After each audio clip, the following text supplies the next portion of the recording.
বিসমিল্লাহির রহমানির রহিম। সুপ্রিয় শিক্ষার্থী বন্ধুগণ, আসসালামু আলাইকুম। অ্যাকাউন্টিং স্টাডির পক্ষ থেকে সবাইকে জানাই আন্তরিক অভিনন্দন ও শুভেচ্ছা। সেই সাথে সবাইকে জানাই আজকে একটি খুশির সংবাদ। আমি এর আগে অ্যাপ্লাইড অ্যাকাউন্টিং থিওরি নিয়ে টিউটোরিয়াল বানাইতেছিলাম। তোমরা অনেকে অপেক্ষায় ছিলে কবে অ্যাডভান্স কস্ট অ্যাকাউন্টিং টিউটোরিয়াল দেবো। তো আজকে থেকে আমি অ্যাডভান্স কস্ট অ্যাকাউন্টিং টিউটোরিয়াল শুরু করেছি। আমি ধারাবাহিকভাবে প্রত্যেকটা চ্যাপ্টারে ফরম্যাট বাই ফরম্যাট টিউটোরিয়ালগুলো দিব। আশা রাখি তোমরা এখান থেকে খুব ভালোভাবে উপকৃত হবে এবং আমার সাথেই থাকবে। তো আজকে আমরা এমবিএ ফাইনাল ডিপার্টমেন্ট অফ অ্যাকাউন্টিংয়ের অ্যাডভান্স কস্ট অ্যাকাউন্টিং চ্যাপ্টার 1 এর চ্যাপ্টার 1 এটা ছিল cost estimation and regression analysis. ঠিক আছে, এটি cost estimation and regression analysis ছিল, ব্যয় নির্বাপক এবং নির্ভরণ বিশ্লেষণ যেটা। তো আমি বরাবরের মতো আজও তোমাদের সাথে রয়েছে আমি এস এম বেলাল হোসেন জয়। তো চলো শুরু করা যাক।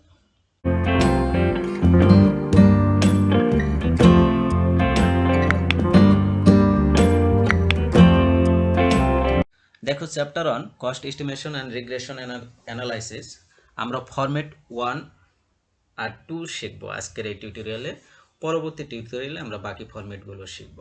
তো ফরম্যাট 1-এ আমরা কস্ট এস্টিমেশনটা করব। কস্ট এস্টিমেশনটা, তো দেখো, কস্ট এস্টিমেশনে কিছু ফর্মুলা জানা দরকার। সে ফর্মুলাগুলো হলো ভেরিয়েবল রেট। এক নম্বর হলো ভেরিয়েবল রেট বের করতে হবে। তো ভেরিয়েবল রেট বের করার জন্য difference in cost and difference in units দিয়ে ভাগ করতে হবে। ডিফারেন্ট ইন কস্টকে ডিফারেন্ট ইন ইউনিট দিয়ে ভাগ করলে ভেরিয়েবল রেট বের হবে। ঠিক আছে, অর্থাৎ ডিফারেন্স ইন কস্ট কীভাবে বের করবো, যেমন হাই ভ্যালু কস্ট থেকে লোয়েস্ট ভ্যালু কস্ট মাইনাস করলে যেটা বের হবে সেটা হলো ডিফারেন্ট ইন কস্ট। আবার ডিফারেন্ট ইন ইউনিটটাও তাই, হাইয়েস্ট ইউনিট থেকে লোয়েস্ট ইউনিটটা মাইনাস করলে যেটা বের হবে সেটাই। তো এটাকে আবার কস্টকে ইউনিট দ্বারা ভাগ করলে ভেরিয়েবল রেট বের হবে। তো এরপরে 2 নম্বর হলো ফিক্সড কস্ট বের করা। তো ফিক্সড কস্ট হলো টোটাল কস্ট থেকে ভেরিয়েবল কস্ট মাইনাস করতে হবে। তো ভেরিয়েবল কস্ট আমরা কিভাবে মাইনাস করব? ভেরিয়েবল রেট যদি জানা থাকে তাহলে আমরা ভেরিয়েবল রেট গুণন প্রোডাকশন ইউনিট দ্বারা গুণ করে দিলেই ভেরিয়েবল কস্ট বের হয়ে যাবে। এরপর ভেরিয়েবল, 3 নম্বরটা ভেরিয়েবল কস্টই বের করা হয়েছিল। এরপর লাইনার রিলেশনশিপ বা লিস্ট স্কোয়ার মেথডে অনুসারে কস্ট ফর্মুলার একটা সূত্র রয়েছে। কস্ট ফর্মুলা ওয়াই সমান হবে, কস্ট ফর্মুলা ওয়াই সমান A plus B X, where A is হলো ফিক্সড কস্ট। এখানে এ হলো fixed cost and B is variable cost আর এক্স ইজ প্রোডাকশন ইউনিট। তো এক্সটাই হলো প্রোডাকশন ইউনিট। তো এই 4টা ফর্মুলা জানতে হয় এখান থেকে এই কস্ট এস্টিমেশনে। আমরা চলো একটা অঙ্ক প্র্যাকটিস করে দেখি। তো বরাবরের মতো আমি আজকেও কোনো না কোনো বোর্ডের একটা অঙ্ক নিয়ে শুরু করেছি। তো দেখো, প্রবলেম 1-এ, এটা এনইউ বিবিএ 2012 সালে আসছিল, একটু অঙ্কটা একটু মডিফাই করা আছে। তো দেখো কি বলছে, in a factory production for 4 month are as follows. কী কী দেওয়া আছে? জানুয়ারি, ফেব্রুয়ারি, মার্চ, এপ্রিল। তো প্রোডাকশন ইউনিট দেওয়া আছে জানুয়ারিতে 960 ইউনিট, ফেব্রুয়ারিতে 1230, মার্চে 1020, এপ্রিলে 990। এর কস্ট দেওয়া আছে মিক্সড কস্ট, কিন্তু এটা ভেরিয়েবল এবং ফিক্সড দুটো একসাথে দেওয়া আছে, এই জন্যই এটাকে মিক্সড কস্ট বলা হয় বা সেমি ভেরিয়েবল কস্ট বলা হয়। ঠিক আছে, তো দেখো, জানুয়ারি, ফেব্রুয়ারি, মার্চ, এপ্রিলে আলাদা আলাদা করে দেওয়া আছে। তো রিকোয়ারমেন্ট কি বলেছে দেখো, using high low method estimate the variable cost per unit and total fixed cost. 1 নম্বর রিকোয়ারমেন্ট বলছে হাই এবং ল মেথড ইউজ করে ভেরিয়েবল কস্ট পার ইউনিট এবং টোটাল ফিক্সড কস্ট বের করতে বলেছে। ঠিক আছে, আর 2 নম্বর রিকোয়ারমেন্ট বলেছে express the cost data in above. 1 নম্বর রিকোয়ারমেন্ট অ্যাবভ ইন, উপরে এক নম্বর রিকোয়ারমেন্টে বলা হয়েছে ইন ফর্ম অফ ওয়াই সমান এ প্লাস বি এক্স, অর্থাৎ এ প্লাস বি এক্স যে কস্ট ফর্মুলা রয়েছে এটাকে এক্সপ্রেস করতে বলছে ডাটা 1 থেকে নিয়ে। ঠিক আছে, মানে রিকোয়ারমেন্ট 1-এ যে রেজাল্টগুলো আসবে সেই রেজাল্টগুলো বসে। If the company produces 2500 units in July, what would be the expected total cost, অর্থাৎ টোটাল কস্ট কত হবে জুলাই মাসে যদি 2500 ইউনিট উৎপাদন করে। তো চলো এটা সলিউশন শুরু করা যাক। 1 নম্বর রিকোয়ারমেন্টটা কি বলেছিল, হাই ল মেথডে ভেরিয়েবল কস্ট পার ইউনিট। তো আমরা জানি কি ভেরিয়েবল কস্ট পার ইউনিটের সূত্র হলো difference in cost divided difference in unit. তো আমরা এটাই করব সলিউশনে। দেখো, variable rate highest value of the cost minus lowest value of the cost divided highest value of the unit lowest value unit। তো highest value of the cost এই যে cost টাই বের করব। তো এখানে highest value of cost কত আছে, এখানে আছে 15,150 টাকা, ঠিক আছে 15,150 টাকা। আর লোয়েস্ট কস্ট আছে দেখো, হ্যাঁ এই যে 13,800 টাকা। তো 15,150 থেকে 13,800 মাইনাস করব আমরা। এই যে 15,150 থেকে 13,800 মাইনাস করলাম, কত হলো 1350 হলো। আর হাইস্ট ইউনিট কত দেওয়া আছে, তো দেখো হাইস্ট ইউনিট দেওয়া আছে 1230 আর লোয়েস্ট ইউনিট দেওয়া আছে কত, লোয়েস্ট ইউনিট দেওয়া আছে 960। তো এই যে 1230 থেকে 960 বাদ দিলে ডিফারেন্স ইন ইউনিট বের হয়ে যাবে। তো 1230 থেকে 960 মাইনাস করলাম, কত হলো 270। এই 1350কে 270 দ্বারা ভাগ করলে 5 টাকা হবে। অর্থাৎ প্রত্যেকটা ইউনিট খরচ করার জন্য ভেরিয়েবল কস্ট বা পরিবর্তনশীল ব্যয় হবে 5 টাকা প্রতি ইউনিটের জন্য। এখন আমরা ফিক্সড রেট বের করব। এখানে রিকোয়ারমেন্ট একই, কিন্তু দুইটা জিনিস, দুইটা কস্ট বের করতে বলছে। একটা বলছে variable cost per unit and total fixed cost. তো ভেরিয়েবল কস্ট পার ইউনিট কিন্তু আমরা 5 টাকা পেয়ে গেলাম। এখন টোটাল ফিক্সড কস্ট বের করব অ্যাট হাই লেভেল। এখন যেহেতু দুইটা লেভেল ধরছি, হাইস্ট ভ্যালু আর লোয়েস্ট ভ্যালু, তো হাই লেভেলেও দেখবো দুইটার একই রেট হবে। ফিক্সড কস্ট সবসময় একই অ্যামাউন্ট হয়। তারপরে আমরা দুইটা লেভেলেই দেখাই দিব। তো দেখো fixed cost total cost minus production unit গুণন ভেরিয়েবল রেট।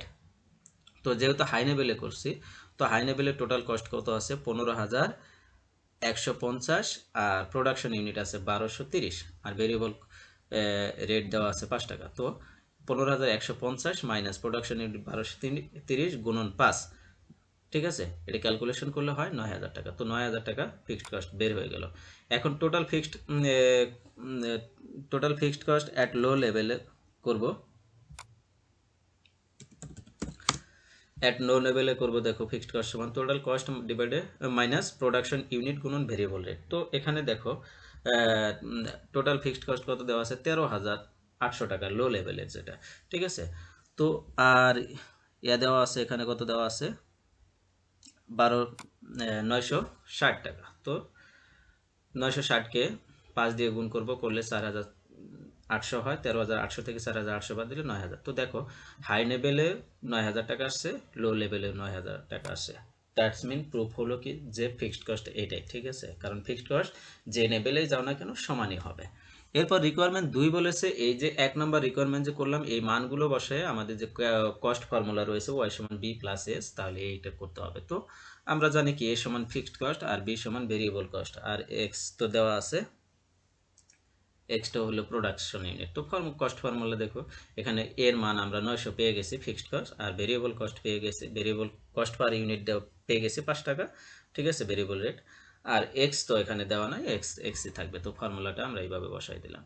3 নম্বর রিকোয়ারমেন্টে বলেছিল যে 2500 ইউনিট যদি উৎপাদন করে তাহলে টোটাল কস্ট কত হবে। তাহলে এখানে এই যে এই সূত্রটাই ব্যবহার করা হবে।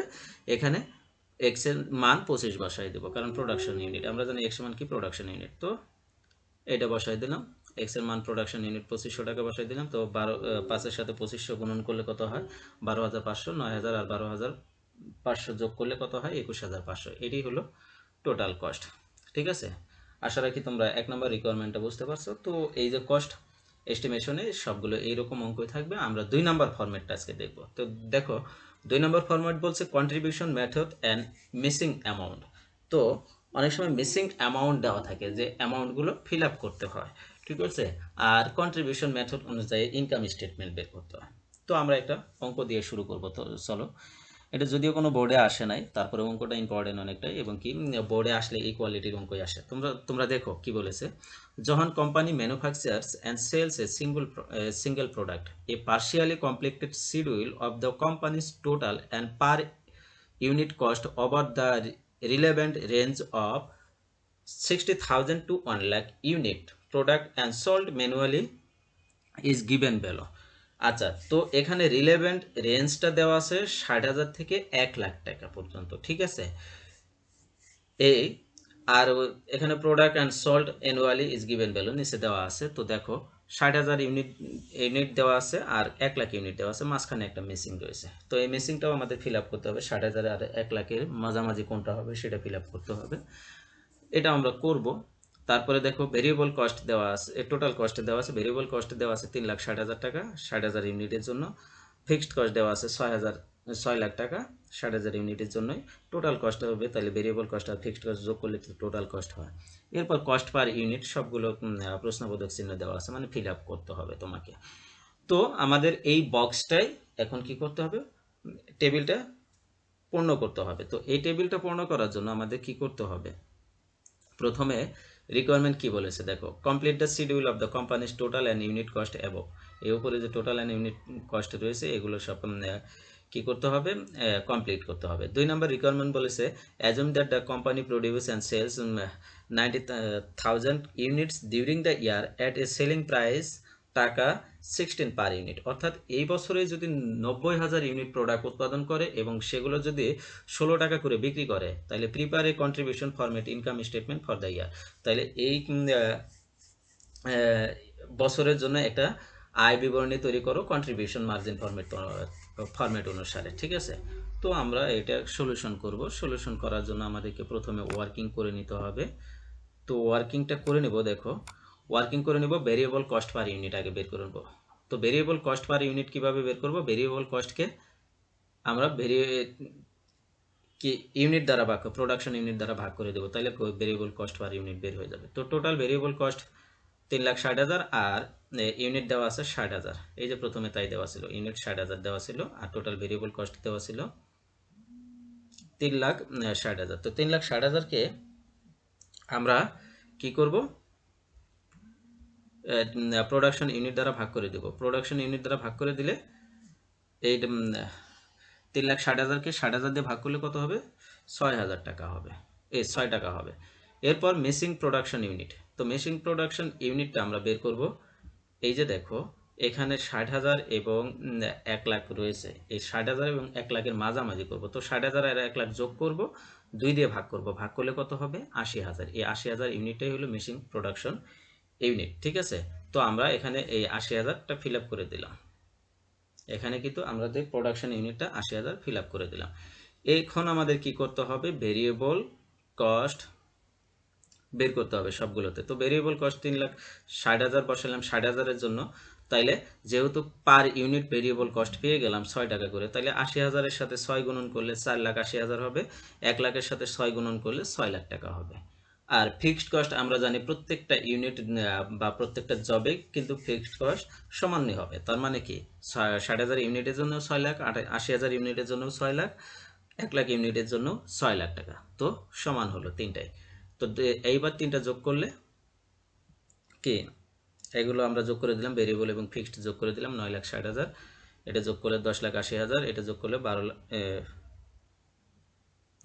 এটা হবে 12 লাখ টাকা, এখানে 12 লাখ টাকা হবে। এরপর ভেরিয়েবল কস্ট পার ইউনিট আমরা 6 টাকা পেয়ে গেলাম কিন্তু আগে, ঠিক আছে। 6 টাকা সবগুলোতে 6 টাকা করেই হবে ফিক্সড কস্ট পার ইউনিট। তো এখন দেখো এই যে 60,000, 6 লাখ টাকা 60,000 ইউনিট উৎপাদন করলে কত করে হবে, তাহলে 6 লাখ ভাগ 60,000 সমান 10 টাকা, ঠিক আছে। আবার 80,000 ইউনিট উৎপাদন করলে কিন্তু ওই 60,000 টাকাই খরচ হবে, এই 6 লাখ টাকাই খরচ হবে। তাহলে 6 লাখকে 80,000 দিয়ে ভাগ করবো, এখন কিন্তু রেটটা একটু কমে যাবে, 7.5 টাকা হবে, মানে 7.5 টাকা করে হবে। আবার যদি আরও বেশি উৎপাদন করা হয় ফিক্সড কস্ট কিন্তু ওই সেমই থাকবে, তাহলে রেটটা আরও কমে যাবে। তো 6 লাখ টাকাকে 1 লাখ ইউনিট উৎপাদন করলে, তাহলে 6 লাখকে 1 লাখ দিয়ে ভাগ করলে 6 টাকা করে হবে।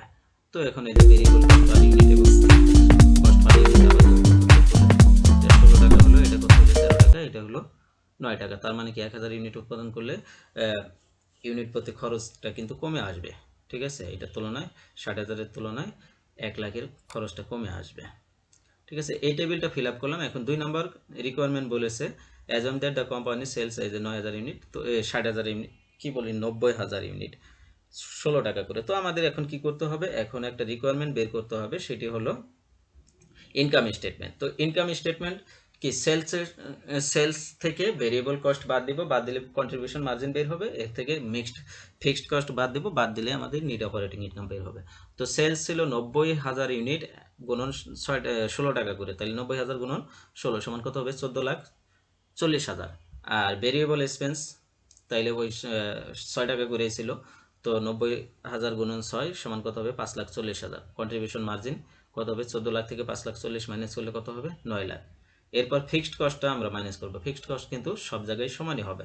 60,000 ইউনিটের জন্য 6 লাখ, 80,000 ইউনিটের জন্য 6 লাখ, 1 লাখের জন্য 6 লাখ, 90,000 ইউনিটের জন্য 6 লাখই হবে। ঠিক আছে, তো সমান ভাগ করে দিলাম। 9 লাখ থেকে 6 লাখ বাদ দিলে কত হয়? 3 লাখ টাকা। এই 3 লাখ টাকাই হলো নেট অপারেটিং ইনকাম। তো এই দুইটা ফর্মুলা নিয়ে আজকে টিউটোরিয়ালটা শেষ করছি। পরবর্তী ক্লাসে রিগ্রেশন অ্যানালাইসিস এবং বাকি যে ফরম্যাটগুলো রয়েছে সেগুলো নিয়ে আলোচনা করব। আশা রাখি তোমরা সাথে থাকবা। আর এখানে কোথাও বুঝতে কোনো প্রবলেম হলে আমাকে কমেন্টের মাধ্যমে জানাই দেবা। সে পর্যন্ত তোমরা সবাই ভালো থাকো, সুস্থ থাকো। আল্লাহ হাফেজ।